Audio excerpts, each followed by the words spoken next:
Hi guys, I'm Shmee. Hello and welcome back to the channel where you join me today to explore hypercar heaven. Just take a look around this private garage where the owner has very kindly allowed me to come down to take a look and to share these amazing cars with you. We've got the likes of the track hypercars, the P1 GTR, the Aston Martin Vulcan. In the corner, the holy trinity of the hybrid hypercars. You've got the P1, the LaFerrari, the 918. Behind there, the Bugattis, and plenty more supercars as well. So let's take a look around then and take in this amazing garage. There is actually a very special and significant story behind the collection. It was started by the founder, who sadly passed away a couple of years ago, and it's now being continued by his son to acquire new cars, to grow the collection and carry it on in the ethos it was originally intended.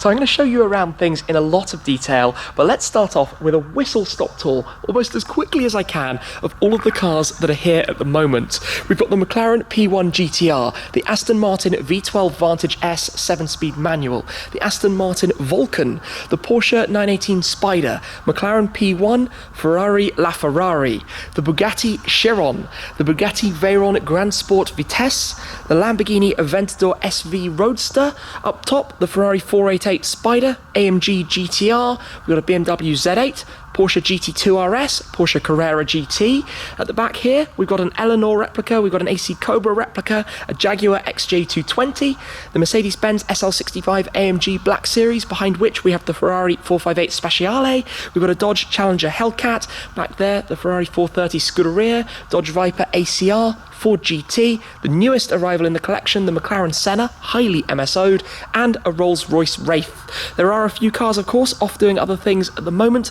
some of which are kept at Monticello, a nearby racetrack where frequently the likes of the P1 GTR and the Vulcan are actually driven, which is incredibly cool. All of these cars, of course, are used, they're all in running condition, they're all kept and well prepared. This, I don't really actually know where we should begin to go through things in more detail. I might come straight down to the Bugattis, because this, as a pair, well, I think is really pretty incredible. Of course, the Veyron was the original, or the rebirth, I guess, of Bugatti, coming back, building 450 units in total. And this is one of the 150 of those which are convertibles. It's the Vitesse, which means it has the more powerful engine, the 1200 horsepower engine. And this car actually is the show car that was shown, well, pretty much all around the world, that many people have driven, and it's been seen often in the exposed navy blue carbon fibre with the contrast Bugatti blue that you have around the exterior lower sections and also on the wheels. But that, well, I'm sure it's a car that I've filmed previously on the channel. Sitting alongside here, its successor in the form of the Chiron. Again, this car in the dark blue, exposed carbon throughout, in the monotone rather than being dual tone as you often see, but you've got the gloss black wheels, you've also got the gloss black sea that runs around the passenger cabin as well on the Chiron. But obviously this thing taking things up a notch to 1500 horsepower or so, but again based on the quad turbo W16 8-litre engine that you find within the Chiron. Just something so effortless, so powerful, so immensely special. And those are also soon to be joined by a Devo. The cars, many of them acquired through Miller Motor Cars, who helped introduce me to the owner to make it possible to come today, and a Devo will be joining those to add to the collection in the not too distant future. Now, next to those, we have this trio. A trio famously that battled it out when they all arrived on the scene at a similar time, nicknamed the Holy Trinity. The three cars that are all hybrid hypercars from some big heavyweights in the motorsport and automotive industry, Porsche, McLaren and Ferrari. I'm not entirely sure where we should start, maybe with the Porsche, the 918 Spider, 918 units, here in the silver. But this car, you can remove the roof panels, you've got a full electric mode available with over 200 horsepower just on electric should you prefer. Then next to that, the P1, currently sitting actually in its race mode, where it lowers, the wing at the rear raises up, active aero, 375 units, and all of these cars, well, around about 900 or so horsepower. I think we've got 897 in the 918, we've got, off the top of my head, 916 in the P1, and 963 in the LaFerrari, which is particularly menacing here in this satin black paintwork. So LaFerrari, the Italian literally for the Ferrari. 499 units originally made, one additional was made as a charitable activity later on. The car has the naturally aspirated V12 mated to their hybrid Curse system, and well, it's pretty spectacular. In fact, all of these are spectacular just looking at them here. And I'm going to come and show you something on the interior of this car very quickly, just to open it up. Right under here, lift up the door, and on the steering wheel, look at this. Cavallo Infernale. Now, my Italian isn't the best, but a quick translation tells me that that means hellish horse, which would go quite nicely with the design and appearance of this car in the satin black paintwork. And through there you can see the hybrid systems as well with the orange cabling. Just gently drop the door back down, but LaFerrari, I mean, doesn't need much of an intro really, does it? And then, yes, then we've got those two before we continue to the pair of Astons. Now, you can see, of course, these are kind of matching to an extent, and you might be aware of where you've seen this car before. It is the one that was driven by Jeremy Clarkson on Top Gear. So it's one of 24 Aston Martin Vulcans, which is kind of their track-only hypercar. One has, of course, since been converted to the road for road use. But this thing, well, based on the V12, the, at the time, I think, most powerful naturally aspirated V12 engine that had existed. And, well, doesn't it just look incredible, that really low front end? And in this case, with the pearl white, finished with the red striping accents and the blue pin striping, which brings me on to the car that's alongside it. So this is the V12 Vantage S.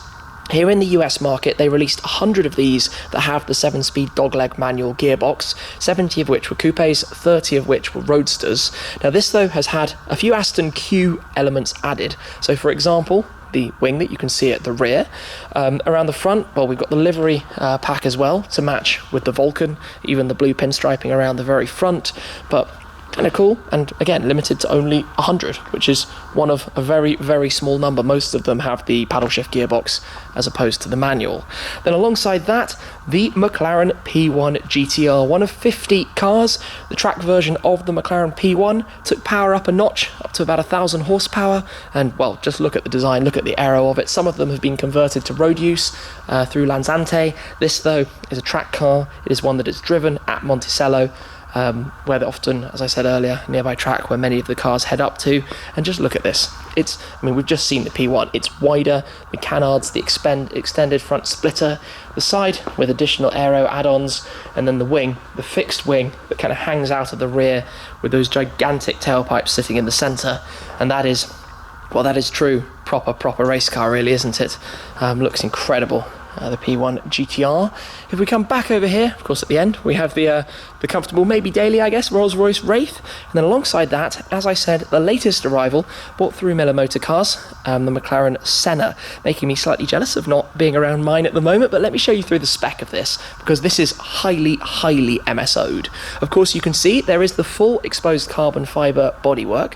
You have dual tone, so you've got navy sections, you've also got the normal black carbon fibre sections as well. So you've got this central bonnet area, the doors are blue as well. It's clearly a highly unique spec, finished off with a few painted accents in MSO dove grey. So they're just around the headlights, inside that lower section, at the side skirts as well, even the centre locks too that I'm spotting as well, and also actually under the nose bridge. So quite a few unique touches about this. If we come through as well, the pinstriping around the roof snorkel, in fact, having the blue pillars over the top there, and the T-section as well in the middle. Looks really, really cool.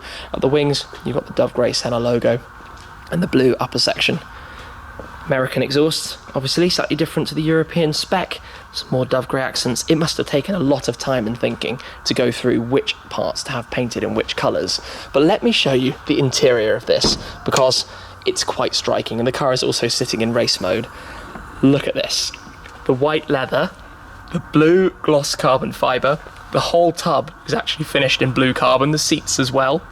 Got the blue racing harnesses behind, the white leather pads, the steering wheel has blue carbon, the dashboard is blue carbon. If I just fold down the display screen, even that is blue carbon. The entirety of this car is blue carbon, even the roof section. I've just noticed you can see where the light is. Even that is blue carbon. Wow, that is a bold and striking interior. The dove grey gas struts as well. Respect for ordering a car in this configuration. That is bold. Wow. So let's soft close, door back down, swing around. the Senna. Where should we head next? The American supercars, I suppose. The 2005 Ford GT, previous generation, red with the white stripes, the V8 with a manual, the Viper ACR, an absolute slayer of racetracks, very wide, very long. When you're actually standing next to these things, you realise quite how long the bonnet is and quite how gigantic that rear wing is. Look at this actually, the Senna wing is big. The Viper ACR wing is actually, I think, wider and taller. I hadn't really thought about that before, looking at those two side by side. The true, I guess, ultimate in track machines of different varieties, but the wing size of the Viper is nuts. I didn't really think about this too much before, and look at this, the way the stripe works, the way you have one arm in red and the other in black. That's kind of cool as well. Very, very nice. Then at the back, 430. Is that actually just a normal 430 as opposed to a Scuderia? I should come round towards the back, just have a quick look. Yes, normal 430. I apologise, I should have spotted that earlier. Alongside it though, we do have the Speciale, just dipping under the car storage racks here at the back. 458 Speciale in the red with the silver and grey stripes that it has running over it. Of course, many people's favourite, the 4.5 litre V8 naturally aspirated, the hardcore version, the last proper NA Ferrari really, with a V8 that is, of this time. Then we have the Hellcat, famous for being an absolute tyre slayer, and I noticed looking at the tyres that that's wearing, that those are very much drag setup, as opposed to being road car. In fact, that thing straight out of the box is an absolute destroyer of the drag strip everywhere that it pretty much attends. And a fun fact, by the way, a lot of people keep this yellow strip on the front, but that was actually introduced as a means of protecting the car when it was being delivered. But everybody keeps them on because they actually look quite cool and make the thing quite distinct from the front. Then next up, we have the Mercedes-Benz SL65 AMG Black Series, one of the different Black Series generations, bi-turbo V12, very, very wide. Look at how much the arches are flared out front and rear. This thing, again, a savage beast from Germany.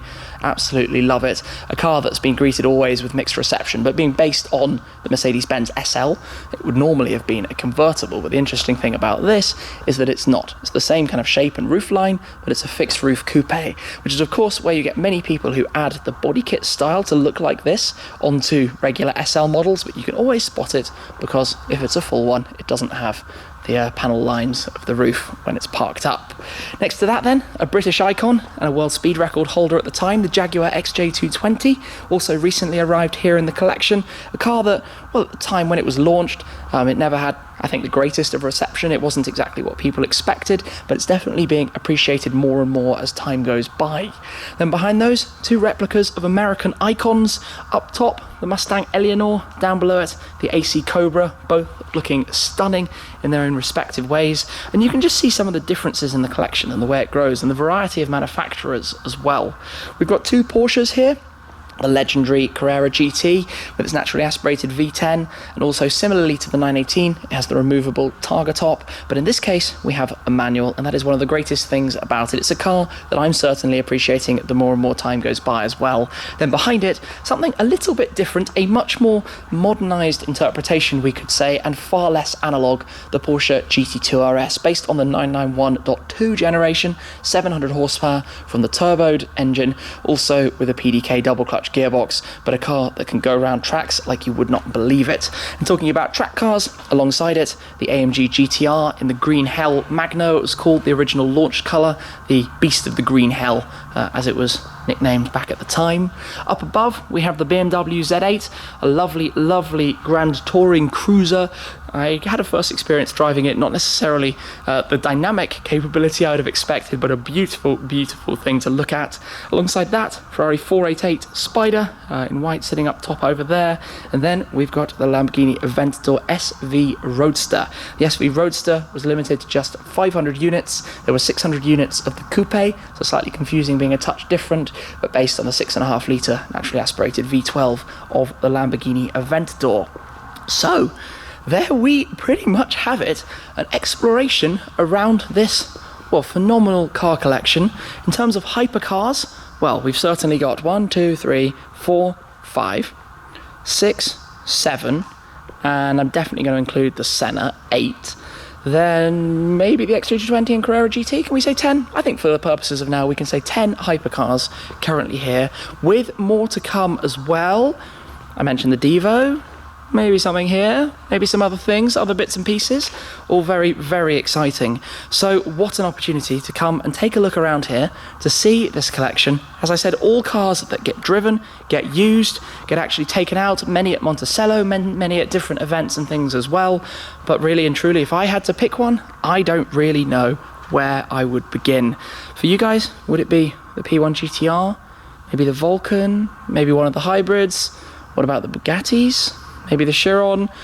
Very, very tough choice, but either way, stunning. And I actually quite like how the cars are kept here. There's a nice venue to chill out over the other side, sofas, TVs, just in a private location for the cars to be looked after, to be stored and to be kept. And this is what I really kind of dream about myself, having this kind of facility, you know, decorated a little bit, flags flying, and then the cars just sitting on display, all looking truly lovely.